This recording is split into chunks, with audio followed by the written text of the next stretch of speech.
আপনারা দেখছেন challenge 26 bulletin. আসসালামু আলাইকুম।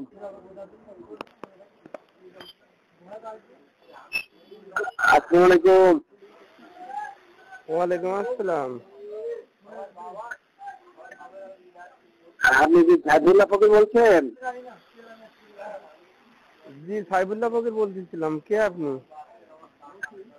উজ্জ্বল হোসেন, সাংবাদিকতা করি ঢাকাতে। ভালো আছেন আপনি? ইনশাআল্লাহ আল্লাহর রহমতে ভালো আছি। আপনার পরিচয়? আমার নাম মোহাম্মদ উজ্জ্বল হোসেন, আমি দৈনিক আমার কাগজে আছি, সাংবাদিকতা করি ঢাকায়। ও আচ্ছা আচ্ছা। ভালো আছেন? হ্যাঁ হ্যাঁ, আল্লাহর রহমতে আপনাদের দোয়ায় ভালো আছি। আচ্ছা, একটা বিষয় জানার জন্য আপনাকে ফোন দিচ্ছি আমি। হ্যাঁ, সেটা হলো মুনিয়া, সেটা হলো ইমদাদুল গাজী। জি জি জি। মেয়েটার নাম হলো মুনিয়া, বাবার নাম হলো ইমদাদুল গাজী। জি। তো ওনারে চাকরি দেওয়ার কথা বলে আপনি 5.5 লাখ টাকা নেবেন। টাকাটাও দেন না, টাকাটাও দেন না। কে কে? মুনিয়া, মুনিয়া, পিতার নাম ইমদাদুল গাজী। আপনি দেখেন ভুল নাম্বারে ঢুকছেন। না, ভুল নাম্বার আমি ঢুকি নাই, আমি সঠিক নাম্বারে ঢুকছি। ওর টাকাটা একটু ফেরত দেওয়ার ব্যবস্থা করে দেন আপনি। এই যে নাম বললেন আর এই যে কোথায় কি, এটাই আমি টোটালি জানি না। আপনি ভুল নাম্বারে ঢুকছেন। আপনি জানেন, সব জানেন আপনি। আমি আমি বললাম ওই ঝামেলাটা ছেড়ে দেন, উপকার হবে আপনার। জি জি। ঠিক আছে, বলছি মুনিয়ার টাকাটা ফেরত দিয়ে দেন। চাকরি দেওয়ার কথা বলি, 5.5 লাখ টাকা নেবেন। এই মুনিয়া, না ঘোরান। মুনিয়াটা কে? মুনিয়া কে? মুনিয়াটা হলো ইমদাদুল শেখের মেয়ে, ইমদাদুল গাজী মেয়ে, গ্রাম চাকলা, শ্যামনগর থানা, সাতক্ষীরা জেলা। ও আপনি ভুলই বলতেছেন। না, আমি কোনো ভুল বলি নাই। আচ্ছা ঠিক আছে, তাহলে আপনি কয়রা আসেন, আপনার সাথে আমি বসি। দেখি মানে প্রয়োজনে কয়রা যেতে পারে, খুলনায় যেতে পারে, ঢাকায় আপনার আসতে যেতে পারে।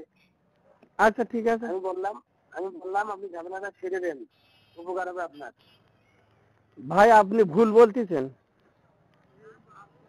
আমি ভুল বলতেছি না, আমি সঠিক বলতেছি। ওই ঝামেলাটা ছেড়ে দেন। আমি আবারও বলতেছি আপনি ভুল বলতেছেন। কোনো ভুল বলা নেই। আপনার নামে আরো অবজেকশন আছে, আপনি মানুষের জমি দখল করেন, বিল্ডিং করেন। এই তো আইতেছেন, ও আমাদের ভাগ্নি বউ হয়। আপনি ভুল বলতেছেন। কেন? এই যে আপনি যে বলেন যে আপনি ভুল বলতেছেন, ভুল নাম্বারে ডায়াল করেছেন। আমি তো আগেই বুঝিনি যে আপনি যেই বলেছেন মুনিয়া, এবার বলছি যে আমার ভাগ্নি বউ। তাই এর সাথে আমার কি সম্পর্ক? এর সাথে আমার কি সম্পর্ক? হ্যাঁ, চাকরি দেওয়ার কথা বলে টাকা নেছে। কিসের চাকরি দেবার? কিসের? আপনি কি বলতেছেন? স্কুলের চাকরি দেওয়ার কথা বলে টাকা নেছে। আমার কি কোনো প্রতিষ্ঠান আছে? আমার কি কোনো প্রতিষ্ঠান আছে তাহলে? হ্যাঁ, এর কোনো ডকুমেন্টস আছে? আছে আছে, সব আছে। আচ্ছা, থাকলে হবে। ডকুমেন্টস আপনি ভয় দেখাই ওদের মুখ খুলতে দেন না। না, এটা ভুল বলতেছেন আপনি ভাই। আপনি একটু বাড়তি বলতেছেন। আমি কোনো বাড়তি বলছি? আপনি বাড়তি বলতেছেন, আপনি রাখেন, আমি বুঝতে পারছি।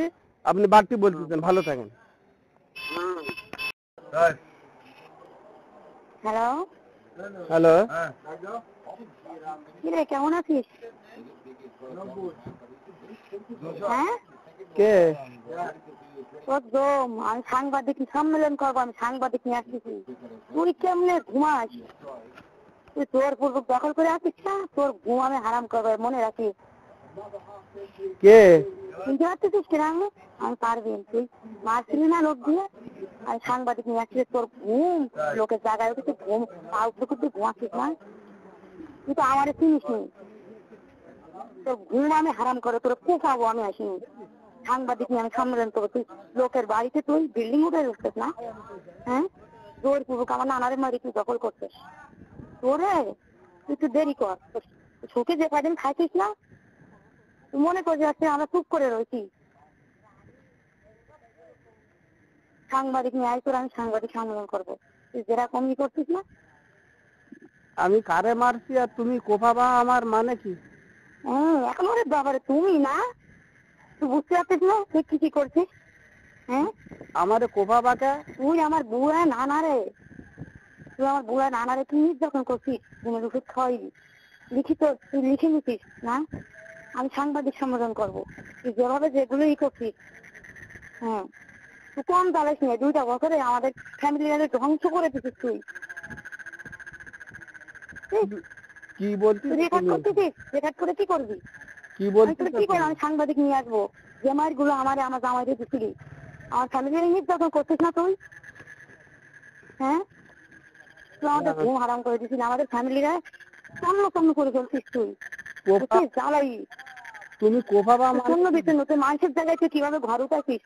হ্যাঁ, জায়গা দখল করি তুই আমাদেরকে নির্যাতন করছিলি। কার জায়গা আমার নানারে বয়স্ক তাই মনে করছিলি তার কেউ নাই। না কার জায়গা দখল করেছি? কার জায়গা বুঝিস না তুই কার জায়গা দখল করে রয়েছিস? আমি কার জায়গা দখল করেছি? কার জায়গা দখল করেছিস তুই বুঝিস না? হ্যাঁ, তুই কোন জায়গায় উঠে যাচ্ছিস ওগুলা? তুই মৌরি নিয়েই করছিস না? মৌরির নামে সব মামলা করবো বুঝছিস? আমি সংবাদ সম্মেলন করবো, তোকে বললাম তো আমি সাংবাদিক নিয়ে আসতেছি। হ্যাঁ, তুই যে অত্যাচার গুলো করছিস আমাদের উপরে, আমাদের সংসারটারে ফ্যামিলির ভেঙে সমস্যা করছি, এর প্রতিশোধ করে যাবো আমি। হ্যাঁ, তোর আইনের মাধ্যমে নেবো আমরা। হ্যাঁ, মনে রাখিস, আইনের মাধ্যমে নেবো। সব ঠিক আছে, তা কি বলছিস তুমি এসবে? কি করবো আমি, কি করবো আমি? যা করার সাংবাদিক করবো, তুই যে অত্যাচার কিছু করবি শুধু সেইগুলোই করবো আমরা, আর কি করবো? হ্যাঁ, চুপ করে থাক, ঘুমা, আরামে ঘুমা। আচ্ছা ঠিক আছে।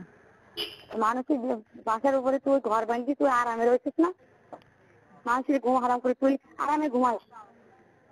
ঘুমা, আর কয়দিন ঘুমা, জমুই আসবো তারা। তুই মনে করছিস দিন কোনোদিন ফেরবে না, বুঝছিস? মানুষের মারি খাই তুই 5 লাখ টাকা তুই নিচ্ছিস, তুই চাকরি দিবি না? মানুষের কষ্টের টাকা, এটা মনে রাখিস তুই, মানুষের কষ্টের টাকা। তুমি বলছো 8 লাখ টাকা, তোমার আব্বা বলতিছে 8.5 লাখ টাকা।